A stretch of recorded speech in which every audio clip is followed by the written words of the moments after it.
In the peaceful Luddesdown Valley, one of the lovely villages in Gravesham's southern hinterland, was the site of one of the most extraordinary battles fought between the British Army and a tiny little mollusk. It was quite literally the battle between shells of the ballistic variety and of shells of the snail variety.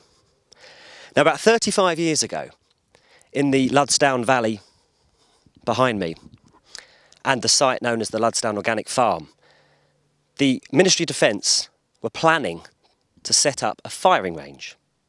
Now, as you can imagine, this was not particularly popular with the people who lived here, and the council opposed planning permission and were successful, all with the help of this little June snail, which was known to live hereabouts, and in fact, this was the only place that it was ever seen to have lived in the UK. Today, the snail trail has gone cold. Cernuella neglecta, to give its full Latin name, has been listed in the grandly titled Annotated List of Non-Marine Molluscs of Britain and Ireland as extinct. But the definition of extinct is not exactly clear. It could just mean that it hasn't been seen for a while, or that it has been seen, but it hasn't been recognised. But did it ever live here? Or was it just a trick employed to defeat the British Army? I spoke to some of the locals to find out. Okay, I'm here with Adam, who is the son of the owner of this pub. Now, Adam, you work in you run the cellar, is that right? Yeah. Now, this could be a place where you might find snails. Have you ever seen the Luddesdown snail in your cellar? Not down there. We try to keep it a bit cleaner, so we don't actually see many down there. What about in the surrounding area? No, I haven't seen any personally. A friend of mine, he said he'd seen one when we went camping, but... Okay, a scoop. Tell us a story. We were camping, he thought he saw one of the snails. It is I wish I had a better anecdote than that, but it is literally that.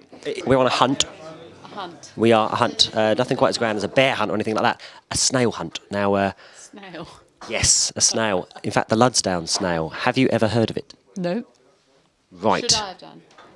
Well, possibly. It's a very he, if I can call it a he, played its part in defeating the British Army 35 years ago. Yes. Perhaps this will make it more clear for you. Cernuella neglecta. Who? That's the full Latin name. I didn't know perhaps if you knew it as that. Okay, never mind. Well, thank you, Janet. The search continues. The search continues, most definitely. Can you tell us everything that you know? Just pour it all out. Everything, every last detail that you've got in your mind about the Luddesdown snail. Never heard of it. Is that everything you know? Never heard of it. Yeah, that's all I know. Yep, never heard it till today. It's about that big. Doesn't matter, still not heard of it. Brown and white shell. Still not heard of it. Seen loads of snails in Luddesdown. Oh, have you? I don't know if it's any special snail or not, I really don't know. Have you seen one about a centimetre across? I never thought about measuring them, but I've certainly seen loads of snails. Okay, right, very exciting news. We've found from sources that we cannot reveal, possibly the real, genuine truth of what occurred back then 35 years ago. The then chairman of the parish council, Commander Ray Bassett, who sadly died last year, so can't be with us, but we do have a likeness of the gentleman. He was a naval commander, and apparently he invented the entire story about the snail in order to defeat the British Army. I don't know if it's some kind of Navy-Army rivalry, but as we know, it succeeded. Now, that is what I'm hearing, but it's still worth doing some more investigation. Very interesting. I've heard from some of the people in the pub that you are a particularly knowledgeable and intelligent man. And so I thought I'd ask you this question. We are hunting the Luddesdown snail. All right. Do you know anything about this? No, I haven't driven over any lately. All right, so you haven't heard any No. crunching noises as you've been... None.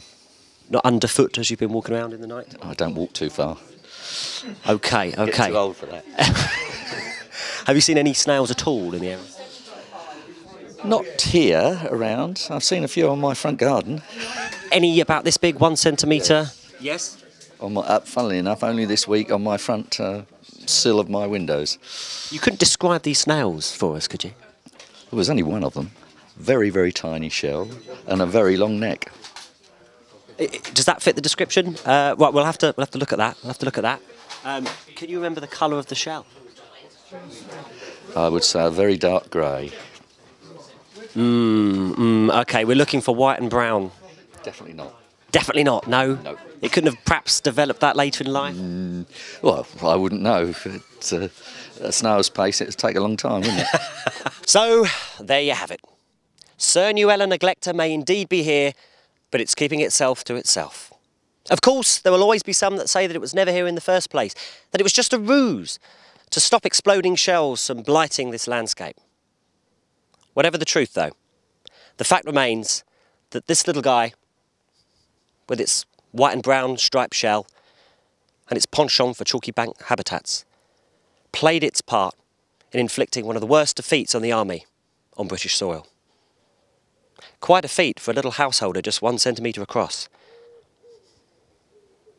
I think I'll just keep looking for a little bit.